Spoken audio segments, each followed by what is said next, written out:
મનઃસ્થિતિ સાંભળો, આયુષ્યનો આનંદ માણો.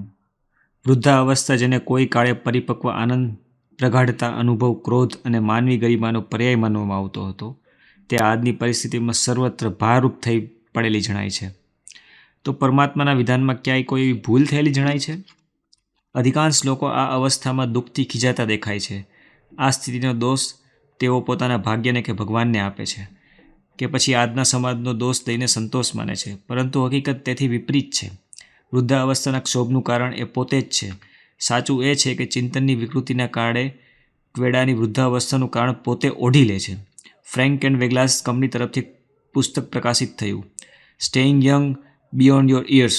લેખક છે ડૉક્ટર H.W. હેગર્સ. આ પુસ્તકમાં લેખકે કહ્યું છે, આળસ જ વૃદ્ધાવસ્થાની જનની છે.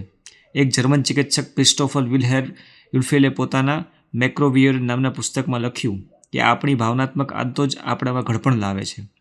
જો આપણે નિરાશ, ઉદાસ, ચિંતાગ્રસ્ત મનોવૃત્તિ ધરાવતા હોઈએ તો ઘડપણ જલ્દી આવી લાગશે. તે કહે છે કે ચીર યુવાન રહેવાનું સૂત્ર છે પ્રસન્નતા અને પ્રફુલ્લતા. હાઇજીન નામની પત્રિકામાં ડૉક્ટર A.C. આરતીએ ડૉક્ટર રેમાન્ડ પલ દ્વારા પ્રકાશન કરવામાં આવેલા પર્યવેક્ષણના દોહનનો ઉલ્લેખ કર્યો છે. ડૉક્ટર રેમન્ડે 5000 એવી વ્યક્તિઓનું અધ્યયન કર્યું કે જે 90 વર્ષથી ઉપરની વય હતી. દોહનમાં જણાયું કે એક વિશેષ દરેક ઘરમાં જણાય નિશ્ચિંતતા અને જીવનક્રમ, આશાવાદી દ્રષ્ટિકોણ, પ્રસન્નતા અને પ્રફુલ્લતાથી પરિપૂર્ણ મનોભૂમિ. વૃદ્ધાવસ્થાનું કારણ બતાવતા ગલેટ વર્સેસ ડુક એડવિન ડેર્સ યંગર નામના પુસ્તકમાં લખે છે કે એકલવાઈ અને એકાંતપ્રિય મનોવૃત્તિ ચિંતા અને નિરાશાનું કારણ બને છે. આ પ્રવૃત્તિ એ વાતથી પર્યાપક છે કે વૃદ્ધાવસ્થા જલ્દી આવવાની છે. ઉદાસી, નિરાશા, ખિન્નતા રહેતા શક્તિ સંપન્ન બની રહેવાનો કોઈ પણ પ્રયત્ન સફળ થાય એમ નથી. વધારે દિવસ સુધી જીવવું હોય, ચીર યૌવનની આકાંક્ષા હોય તો લોકોમાં હળવા મળવાનું શીખો, સદા પ્રસન્ન રહો અને પ્રત્યેક નાના મોટા કામમાં રુચિ રાખો. લિવિંગ નામની પત્રિકામાં એન્ડ્રુજ એલન નામના વિદ્વાને વૃદ્ધાવસ્થા ન આવવા દેવા માટે 6 સૂત્રીય યોજનાની પ્રકાશિત કરાવી હતી, જે દરેક વ્યક્તિનું મનોબળ ઊંચું રાખવાની ચીર યૌવનનો આનંદ લેવામાં આવી છે. એ આ પ્રમાણે છે. પહેલી, કે ભૂતકાળની કલ્પનાઓમાં પોતાનો સમય નિરર્થક ન ગુમાવો. યૌવનના દિવસો જીવનમાં અગ્રેસર થવા માટે સંઘર્ષના હતા. અનિશ્ચિતતાને આમંત્રિત કરવું એક વિવેકસમ્મત નથી. સંઘર્ષની એ અવસ્થાને હવે આપ પાર કરી ચૂક્યા છો. આનંદ અતીત નથી, વર્તમાન છે, અને વર્તમાન પોતાની જોડીમાં આનંદનો ભંડાર લઈને સામે ઊભો છે. આમંત્રણનો સ્વીકાર થવાથી જ રાહ જોવાય છે. બીજું, ભૂતકાળ પોતાની અસફળતાઓનો પર શોભ ન પ્રગટ કરો. તેમની પાસેથી પ્રેરણા મેળવો અને વર્તમાનનો વધારે કુશળતાપૂર્વક ઉપયોગ કરો. ઈશ્વરને ધન્યવાદ આપો કે જેના આધારે જીવનના પૂર્વાર્ધના સંઘર્ષો પાર કરી લીધા. હવે તો માત્ર આનંદ મેળવો આપને માટે બાકી રહે છે. ચિંતા છોડો અને પ્રકૃતિના અક્ષય આનંદ ભંડારને તમારા બાહુઓમાં સમેટી સદા પ્રસન્ન રહો. ત્રીજું, જો આપ ઉંમરમાં થોડા વધુ દેખાતા હો તો તેની જરાય ચિંતા કરશો નહીં. ભૂતકાળના સંઘર્ષને લીધે ચહેરા ઉપર જે કરચલી ઉપસી આવે છે તે પ્રૌઢ પરિપક્વતાની ઘોતક છે. તેને જોઈ લોકો સન્માન આપે છે. તેને પાકડતાનું ચિહ્ન માની ગૌરવ અનુભવવું તથા અનુભવોનો લાભ બીજાઓને આપવો આ ઉંમરનો વાસ્તવિક ઉપયોગ છે. ચોથું, આધેડ ઉંમરમાં જ લાંબી ચોડી અનેક યોજનાઓ બનાવવાથી વ્યક્તિ વિશેષ સંકટમાં આવી પડે છે. ઘણા કાર્યોમાં હાથ નાખવાને બદલે પોતાની શક્તિ અને સ્થિતિ અનુસાર એક કાર્યમાં મનોયોગ સાધવો વિશેષ ઉપયોગી છે.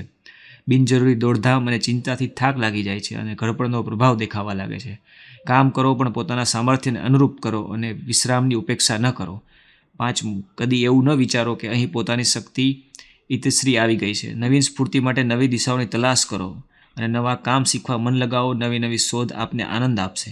છઠ્ઠું, ભવિષ્યની બિનજરૂરી ચિંતા ઉચિત નથી. કદી એવું ન વિચારો કે અમારી શક્તિ ક્ષીણ થઈ ગઈ છે એટલે દુનિયા અમને છોડી દેશે. આવા વિચારો નિરાશા પેદા કરશે. વાસ્તવિકતા એ છે કે દુનિયાને અનુભવોની માર્ગદર્શનની વધારે જરૂર છે. ઉંમરે આપને 6 અનુભવોની પૂંજી આપી છે. એનો સદુપયોગ કરવામાં કદી પાછળ ન હટો. સદા આત્મવિશ્વાસ જાળવી રાખો. યોગ્યતા, પ્રતિભા અને અનુભવની દ્રષ્ટિએ આયુષ્યનો ઉત્તરાર્ધ પક્ષ સૌથી મહત્વનો છે. પણ જોવા જઈએ તો મોટાભાગના લોકોના આયુષ્યનો આ ભાગ નિરર્થક ચાલ્યો જાય છે. કારણ સ્પષ્ટ છે. બિનજરૂરી ચિંતાઓ અને આકાંક્ષાઓને કારણે કેવડાએ બુઢાપો આવી જાય છે. સાચું છે કે અવસ્થા પ્રમાણે શારીરિક ચિહ્ન પ્રગટ થાય છે. બાલ પાકી જવા, આંખોથી ઓછું દેખાવું, કાનથી ઓછું સાંભળવું જેવા ચિહ્નો અસમર્થતા નહીં પણ ઉંમર મુજબ પરિવર્તનના લક્ષણ છે, જેને એક સીમા સુધી રોકી શકાય છે. પણ તેને બુઢાપાના અશક્તિના લક્ષણ માની લેવા ભારે ભૂલ છે. આ સંસાર પર સેંકડો વ્યક્તિ થઈ ગઈ છે જે જીવન પર્યંત યુવાનીના ઉમંગોથી ભરપૂર રહી. ઉંમર પ્રમાણે શારીરિક પરિવર્તનો તેમનામાં પણ દેખાતા હતા, પરંતુ આ લક્ષણો તેમણે પોતાના ઉપર સવાર થવા દીધા નહીં. દરેક ક્ષણનો યુવાનીના જેટલો જ ઉત્સાહ અને ઉમંગથી ઉપયોગ. મનોવૈજ્ઞાનિક ક્ષેત્રમાં આ માન્યતા જોર પકડતી જાય છે કે યૌવનનો સંબંધ ઉંમર સાથે નહીં, મન સ્થિતિ સાથે છે, અને જો સમતોલ અને પ્રસન્નચિત્ત રહે તો મનુષ્ય સદાને માટે બુઢાપાથી બચી જાય છે. ગાંધીજીની 80 વર્ષની જેટલી વય થવા આવી તોય પોતાને યુવાન માનતા હતા. આ ઉંમરમાં પણ તેમણે સ્ફૂર્તિ જોવા જેવી હતી. તેમનું રહસ્ય સમજાવતા તેમણે એકવાર કહ્યું, મેં કદી પરિસ્થિતિઓને મારા પર સવાર થવા દીધી નથી. પોતાના સમયની પ્રત્યેક ક્ષણનો સદુપયોગ કરવો અને બિનજરૂરી ચિંતાઓમાંથી મને સંપૂર્ણ મુક્ત રાખવું એ મારા ચીર યૌવનનું રહસ્ય છે. કે ચર્ચિલ બુઢાપાને ગાઢ માનતા હતા. તેમનું કહેવું હતું કે વૃદ્ધાવસ્થા પાકેલું ફળ છે જેમાં મીઠાશ વધારે છે. આ ઉંમરે મનુષ્ય સમાજને સૌથી વધુ ઉપયોગી સાબિત થઈ શકે છે. જ્યોર્જ બર્નાર્ડ શાનું કહેવું છે કે પ્રકૃતિનો વાસ્તવિક આનંદ જીવનના ઉત્તરાર્ધમાં જ ઉઠાવી શકાય છે. ગત અનુભવોમાંથી પ્રેરણા લઈ મનુષ્ય સંસારનો આનંદ લેવા સમાજને ઘણો ઉપયોગી સિદ્ધ થઈ શકે છે. તે કહે છે, બુઢાપાને હું જીવનનો અભિશાપ માનું છું.